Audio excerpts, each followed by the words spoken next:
अस्सलाम वालेकुम dear students. उम्मीद है आप सब ठीक होंगे, खैरियत से होंगे। आज हम क्लास 10 का chapter number 1 set and function शुरू कर रहे हैं। तो सबसे पहले हम सेट की डेफिनेशन से शुरू करते हैं। Set is a collection of well defined and distinct object. Set क्या है? कलेक्शन है ऐसे ऑब्जेक्ट्स का जो कि वेल डिफाइंड हो और डिस्टिंक्ट हो।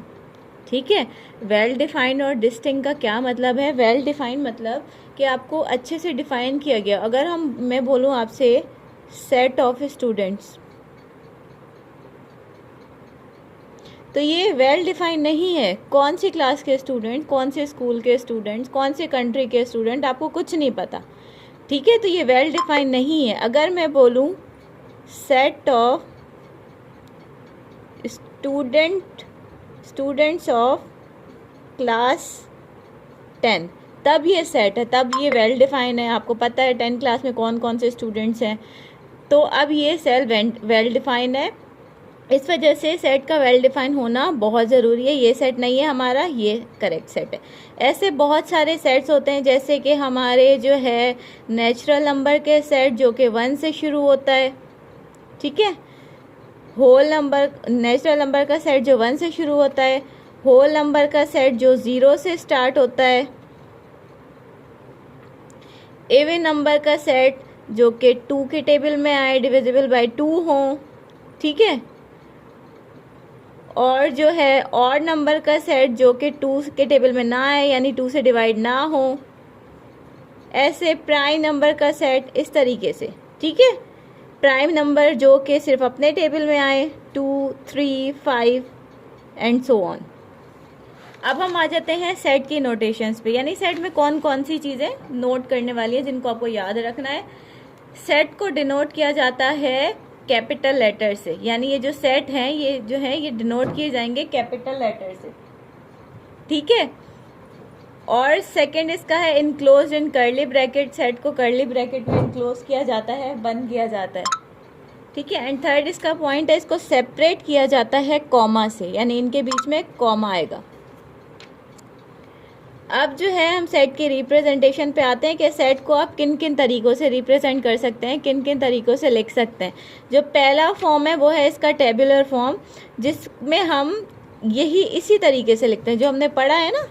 टेबुलर फॉर्म में हम यही लिखते हैं, कर्ली ब्रैकेट में लिखते हैं, कैपिटल लेटर से डिनोट करते हैं और बीच में स्मॉल लेटर हमने लिख दिए, तो ये हमारा टेबुलर फॉर्म है। दूसरा फॉर्म होता है डिस्क्रिप्टिव फॉर्म, जिसमें हम स्टेटमेंट की फॉर्म में सेट लिखते हैं। यानी हमने कोई स्टेटमेंट दे दिया, हमने नंबर नहीं बताए, हमने बता दिया कलर्स ऑफ रेनबो। अब रेनबो में कौन कौन से कलर्स हैं हमने वो नहीं बताए, हमने सिर्फ एक स्टेटमेंट दे दिया, एक डिस्क्रिप्टिव फॉर्म बता दिया कि कलर्स ऑफ रेनबो। अगर हम इसको टेबुलर फॉर्म में लिखें तो हम रेनबो के कलर ही लिखेंगे, जो कि कौन कौन से होते हैं, ग्रीन, वॉयलेट, इंडिगो, जो जो कलर होते हैं वो हम इस फॉर्म में लिख सकते हैं। अब सेट ऑफ वॉवेल्स, हमने ये वॉवेल्स नहीं बताए, हमने AEIOU नहीं बताया। अगर हम AEIOU बताएंगे तो वो टेबुलर फॉर्म हो जाएगा। AEIOU ये हमारा टेबुलर फॉर्म है। ठीक है, अगर हमने इसको इस तरीके से लिखा है स्टेटमेंट फॉर्म में, तो ये हमारा जो है बन गया डिस्क्रिप्टिव फॉर्म। ठीक है, अब आ जाते हैं हम तीसरे पे, जो है सेट बिल्डर मेथड।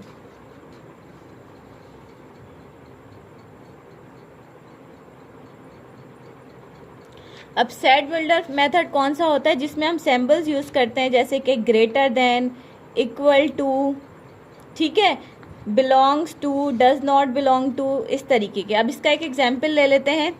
एक हमारे पास सेट है, सेट ए, जिसमें x एलिमेंट है और x जो है वो बिलोंग करते हैं नेचुरल नंबर से। ठीक है, अब नेचुरल नंबर कौन से? जो कि 5 से बड़े हों, ठीक है, और 10 से छोटे हों।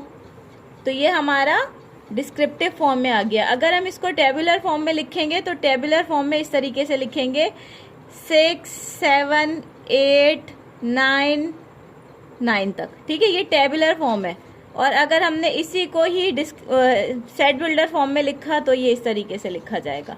ठीक है, होप आपको आज का लेक्चर समझ आया होगा। ठीक है, अब हम जो है टाइप्स ऑफ सेट पढ़ेंगे।